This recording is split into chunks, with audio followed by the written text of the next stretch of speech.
Okay, so our last example in our lesson is going to work with identifying constraints on the domain. So example 4, the diagram shows shipping charges as a function of the weight of several online orders. So let's just look at our example, make sure we understand. So the weights are all mapping to the shipping charges. So the weight is determining how much we are shipping or what we're charging or what we're being charged to ship something. So something that weighs 2.3 pounds will be charged $1. 2.5 pounds gets charged $1. So what constraints do you have on the weight of an order? Well, we kind of talked about this in an earlier example. Weight is measured in positive numbers. You can't have a negative weight value. You can have a weight of 0 and anything bigger. So in this example, an order must have a weight greater than 0. So the domain of the function is confined to values greater than 0.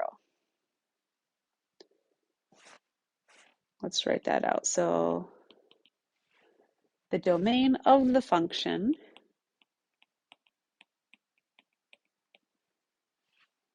is confined to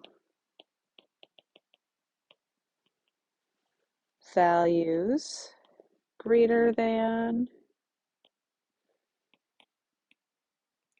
0. And then so we have another good note, let's point out that this is our domain. Those are the input values of this function. All right, and then it's just a second example to get the hang of this. We have Margaret, who has a monthly clothes budget of $50. She maps the amount of money she spends each month to the number of items of clothing she buys. What constraints are there on the domain? So they're kind of telling us that she maps the amount of money she spends each month to the number of items of clothing that she buys. So this is her input, which is also her domain. So it's the amount of money she spends each month. We were told in the first sentence that she has a monthly clothes budget of $50.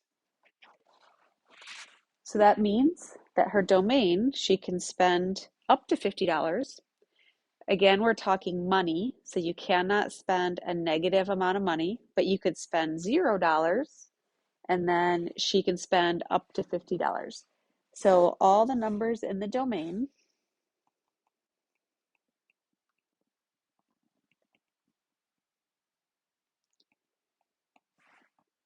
must be between